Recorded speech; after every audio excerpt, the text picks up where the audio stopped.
What would you do if you had to move away to college? You would probably say that sounds like so much fun and you'll make new friends. This was not my response. I was so scared to move to college. I was so scared to move away from my family, and it horrified me to leave my hometown because it's all I've ever known.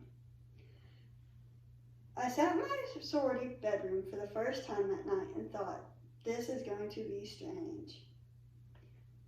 I also thought about all the fun things I was going to be able to do. After almost a month of living in the house, I have decided that moving away was probably one of the best decisions I had ever made. I've had to learn a few things after moving out, but it wasn't anything I couldn't figure out. I will be talking about the events leading up to move-in and how I feel a month after move-in. First, I will be discussing the death of a loved one the week before move-in. The week before move-in, my family got the worst possible news. My granddad had passed away suddenly, and it tore me apart. It made me think, do I really want to move from my family? On the day of the funeral, everyone was asking me if I was excited for move-in. I would tell them yes, but in my head I was unsure if it was the right decision.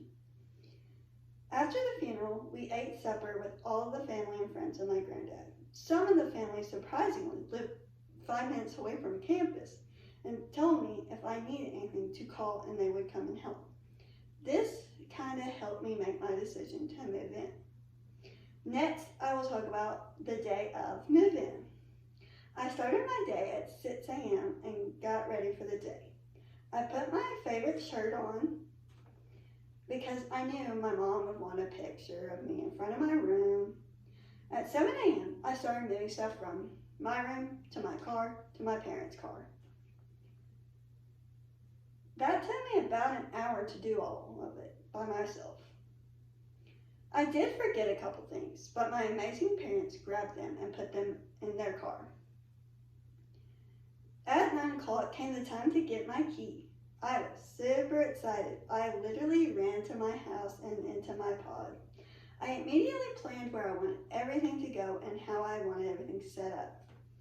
I had to leave early to do sorority stuff, and my parents stayed behind and finished my room. They left me a wonderful note that made me super happy and brought me to tears. It said, "Have fun, please study, love, Mom and Dad." This really made me miss home, but it made me decide that I was in the right place. Last, I will talk about how I feel a month after move-in.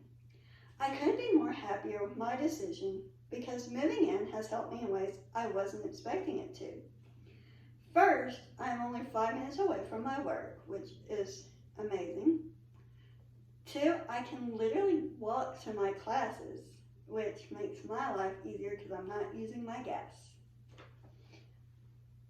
In my sorority house, we have monthly dinners, so I'm not having to pay for those.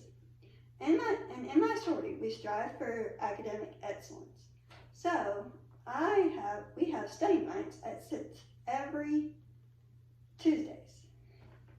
We got done with recruitment a few weeks ago, and our pod was the hangout pod. So everyone was in here getting ready and having a good time. I was also happy that I decided to move in because some nights we didn't get done until about 11 p.m. and I would not want to drive home from there. In review, I have taken you on my journey of moving into college and how it has been the best decision I could have made. I have shared with you my thoughts and feelings about moving to college from home and how it can be a scary thought but turn into the best decision I could make. Sure, I miss my dogs, but living in that away from home is an amazing decision and I don't regret it.